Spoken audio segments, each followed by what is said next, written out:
कवि प्रसन्न मिश्रଙ୍କ 85तम जयंती अवसर में फाल्गुन आसर कार्यक्रम भुवनेश्वर बुद्ध मंदिर में अनुष्ठित हो जाइछि।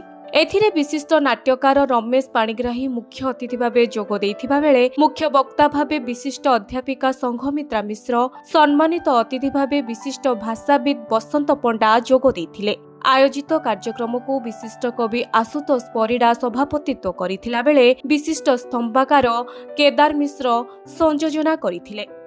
70 दशक ओडिया नायक जहा किछि परीक्षा निरीक्षा होईछि सबुथिरे प्रसन्न मिश्र सफलता पाइछंती। सुवर्ण वसुधा नाटक बहुत चमत्कार आउ सेही नाटक को सेही समय रे निजे छिड़ा होई सुनिथिबा कहिछंती मुख्य वक्ता संघमित्रा मिश्र।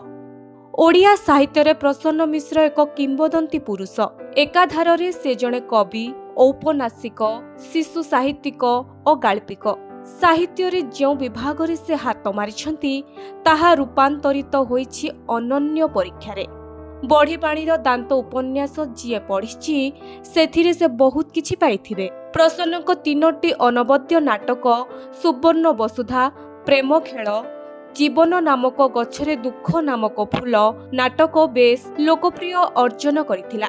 सारकर अनेक कवितारे गोटे बांगरा लोकर कथा थाए। सार प्रकृतरे भी बांगरा लोकटे थिले, किंतु तांकर आखि आउ तांकर हृदय सबले छळ छळ थिला। मोर ओडिया सम्मान थिला एवं मु मध्य सेतेबेले लेखालेखी करूथिली, पुरस्कार पाउथिली। सार सेथिबाई मते भल पाउथिले। सेतेबेले सारकर गोटे कविता प्रकाशित होइतिला मनिका को नेकी झंकार रे। सार मते खंडिया झंकार देइथिले। से झंकारटी हुए तो मु हजेई देइछि, किंतु से दिनर से स्मृति मो पाखरे ए जाय भी सजीव अछि। सार को पुणी थरे प्रणाम करुछि। मोर कविता लेखुथिबा हाथ को सार शक्ति देउथांतु। फाल्गुन आसर कार्यक्रम होछि कवि प्रसन्न मिश्र जयंती अवसर रे मु तांको झियो प्राचितारा बापा मूलरू थिला समयरू 40 वर्ष पूर्व ये फाल्गुन आसर कार्यक्रमटी घरोई भाव में आरंभ करते। निज जन्मदिन रे घरे आखपाखे थिबा साहित्यिक माननकु निमंत्रण करती, घरे बसंती, से माने आसंती। घरे साहित्यर चर्चा हुए, फगुणर चर्चा हुए, कविता पढ़ा हुए, आलोचना हुए, आउ ता भितरे माँ चा जलखिया करे, सब घरोई भाव में हुए।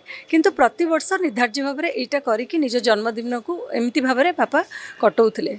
किंतु बापा चली जाबा परे आमे परिवार तांको पिला माने आमे परिवार वर्ग तरफरु तांकरी जन्मदिन को आनुष्ठानिक भाव में से फाल्गुन आसर को आमे कार्यक्रम को आयोजन करूछु।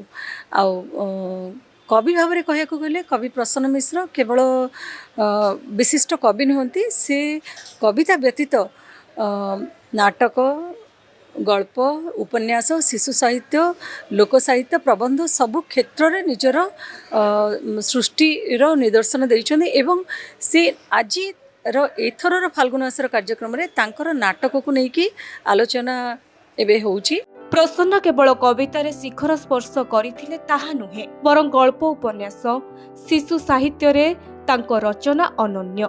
से अनेक नाटक लिखिछन्ती। तांको नाटक जनसेवक पाई से ओडिशा साहित्य एकाडेमी पुरस्कार पाइथिले।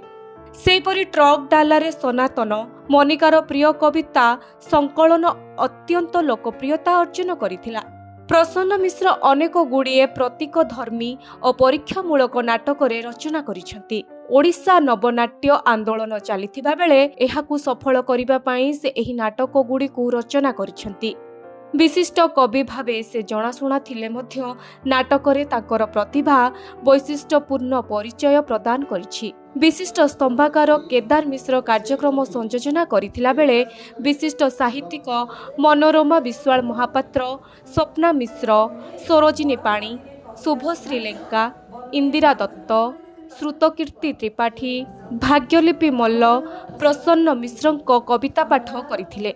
कवि कन्या प्राची तारा प्रसन्न मिश्रଙ୍କ गल्प परिवेषण करने सह धन्यवाद अर्पण करथिले। ब्यूरो रिपोर्ट, ओडिशा संवाद।